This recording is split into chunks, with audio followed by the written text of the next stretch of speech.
Olá, amigos do canal do Nosso Lar Francisco de Assis. Hoje, junho, estamos dando continuidade ao projeto online no YouTube.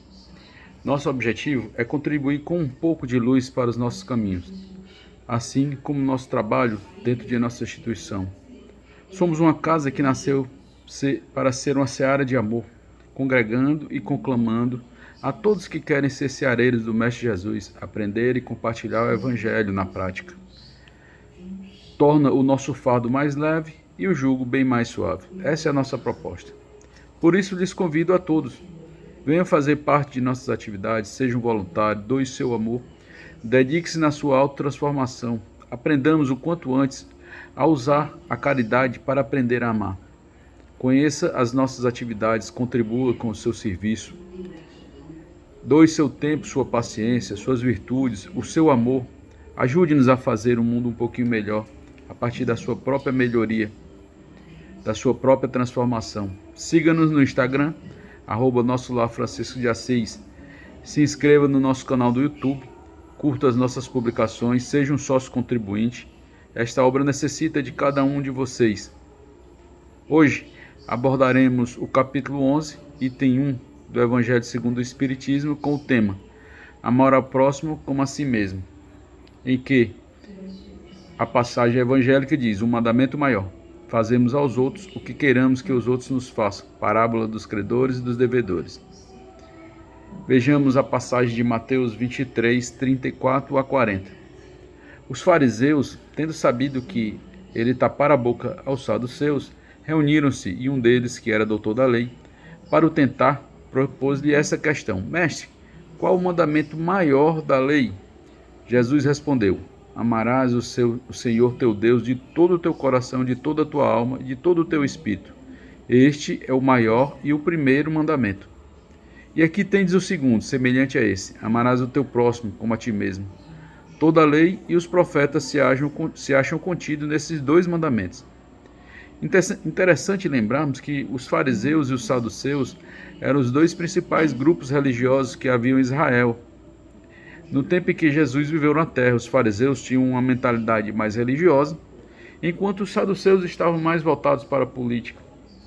Os fariseus, o mais poderoso grupo religioso da época de Jesus, eram muito rígidos em sua obediência a essas tradições e as consideravam mais importantes do que as palavras dos profetas. Daí o destaque para o orgulho, eram extremamente orgulhosos. Enquanto que os saduceus eram um grupo político-religioso que integrava a sociedade judaica no tempo de Jesus. Este grupo era formado por grandes proprietários de terras, anciãos, e pelos membros da elite sacerdotal. Eram detentores do poder e controlavam a administração da justiça do Sinédrio, o Tribunal Supremo da época. Os saduceus acreditavam que Deus nunca interferia na história de modo a afetar a vida dos homens. Então, os saduceus acreditavam que o homem tinha total livre-arbítrio, e tudo o que acontecia, bem ou mal, era resultante do próprio curso da ação e autodeterminação humana, embora houvesse muita intolerância e desconfiança mútua. Entre esses grupos, eles se tornaram aliados em seu ódio contra Jesus. Características positivas dos fariseus: pregavam obediência a todos os mandamentos de Deus. Criam em uma ressurreição corpórea e da vida eterna. Criam em anjos e demônios. E as negativas: comportavam-se como se suas regras religiosas fossem tão importantes quanto as leis de Deus para a vida. Sua devoção era, na maioria das vezes, hipócrita. Com frequência, procuravam levar outros a viver à altura de padrões que nem eles mesmos seguiam. Criam que a salvação vinha da perfeita obediência à lei. Tornaram-se tão obcecados pela obediência a cada detalhe da lei que ignoraram completamente a mensagem da misericórdia e da graça da parte de Deus. Estavam mais preocupados em passar a imagem que eram bons do que de obedecer a Deus, enquanto que os saduceus tinham por característica: criam fortemente na lei de Moisés e na pureza levítica. Tinham uma mentalidade mais prática que os fariseus. Negativamente, eles acreditavam apenas na lógica, atribuindo pouca importância à fé. Não criam que todo o Antigo Testamento fosse a palavra de Deus, não criam na ressurreição corpórea nem na vida eterna, não criam na existência de anjos e demônios. Estavam frequentemente dispostos a transigir sobre seus valores com os romanos e outros, a fim de manter sua posição influente.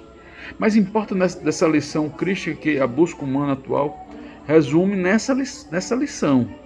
Ou seja, o homem está ainda parado na necessidade da aprendizagem do amor. E qual é a lição? Ama teu Deus com todas as tuas forças, com toda a tua fé. Aprenda com os seus desígnios, ou seja, aprenda as suas leis, as leis divinas, coloque-as em prática, pois quando falamos aprender, significa exclusivamente aplicar essa lei. Quando a gente fala em Deus, a gente fala Deus igual a amor. Se Deus é amor, então o que o Mestre nos trouxe de necessidade primária? Nós que ainda estamos saindo do berço da ignorância e primitividade, é que temos que entender e compreender esse Deus. Moisés nos ensina a romper com a diversidade de divindades que o homem criava, nos transferindo a importante lição de que Deus é um e único. Jesus nos traz no seu Evangelho, que é a boa nova do reino de Deus, e afirma: o Mestre ama teu Deus sobre todas as coisas, de tudo, e que tudo lhe será lhe repassado por consequência. Essa é a nossa principal e primeira lição. Nos repetimos nas reencarnações única e exclusivamente para concretarmos em nós esse amor. Um reino não pode estar cindido ao meio, pois amamos e nos devotamos a um único Deus, ou escolhemos a Mamon. A lição maior da humanidade é deixar essa fase instintiva, fase inicial, a todos os seres em escala evolutiva, transformando o instinto em sentimento de amor. Em O Livro dos Espíritos, questão 888, indaga Kardec sobre a esmola, e os Espíritos nos repassam uma bela lição. Amai-vos uns aos outros, eis toda a lei divina, mediante a qual governa Deus os mundos. O amor é a lei de atração para os seres vivos e organizados. A atração é a lei de amor para a matéria orgânica. Veja o que os Espíritos nos ensinam. O amor é a lei de atração para os seres vivos e organizados. Por esse motivo, o mandamento maior deve ser conjugado com o que lhe é semelhante. Ame a teu próximo como a ti mesmo.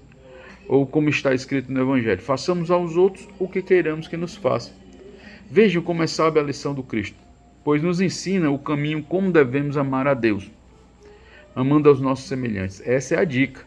Não precisamos questionar a existência divina. Ela está ao nosso lado. Está em todos os seres que nos arrodeiam.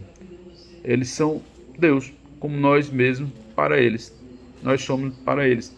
Respeitar, compartilhar, auxiliar o nosso próximo, esse deve ser um caminho a ser buscado incessantemente por todos nós. É concreto, não há devaneios. A religiosidade está em todos os lugares. A seara divina é imensa.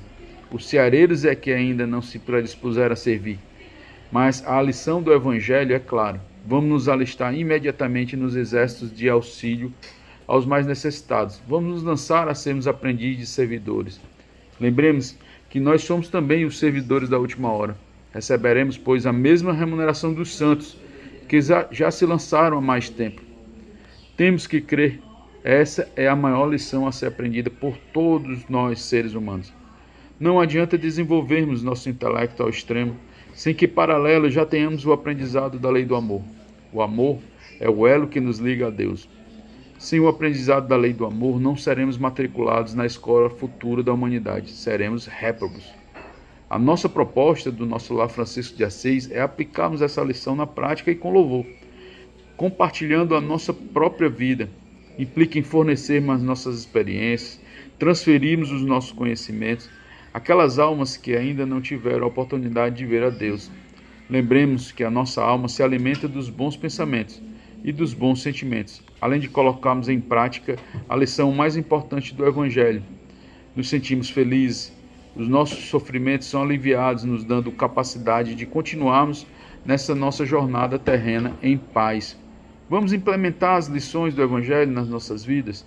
Esse é o nosso convite a vocês que assistem os nossos vídeos. E nós temos a seara para o labor do Cristo. O nosso lar é a escola que se apresenta para nós, pois intentamos exatamente o que o Mestre nos ensinou. O nosso trabalho é o desenvolvimento do amor. As nossas tarefas são sintetizadas por esta linda lição evangélica. Mais uma vez, convido a vocês, venham nos conhecer.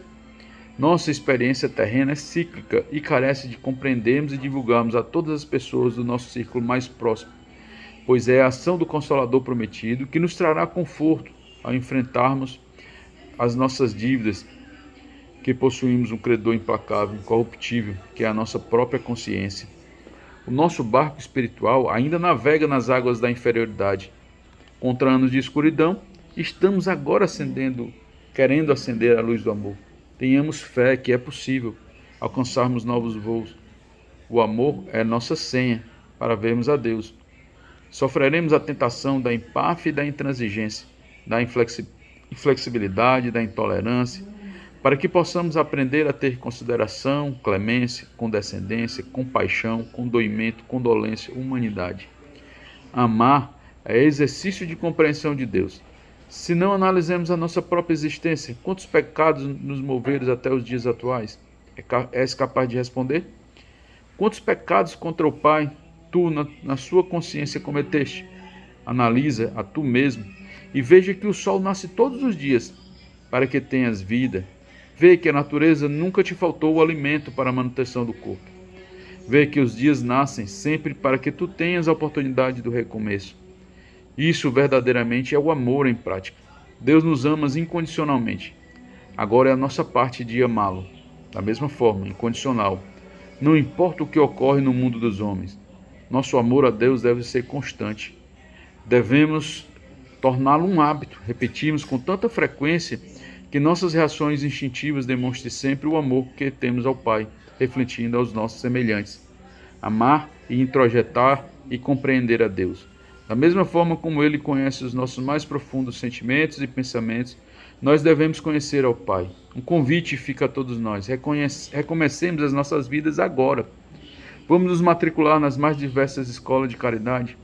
Transfere para teu irmão o que o teu Pai te dá todos os dias, pois Ele é amoroso para contigo. Serve ao Pai utilizando o verbo. Estende a tua mão aos mais necessitados. Foge da preguiça que te prende ao solo infértil, da mesmice, e coloca em prática o que Deus pratica, esse amor que está dormitando na tua alma. Lembra diuturnamente como és amparado pela providência divina e passa a amparar a todos os que te buscam impedidos, mesmo que sejam aqueles que te fustigaram a carne contra a tua vontade, mesmo aqueles que tinham na consideração de injusto opositor, mesmo sabedores de nossas carências e necessidades, mesmo diante da guerra que criamos ao nos afastarmos do Pai.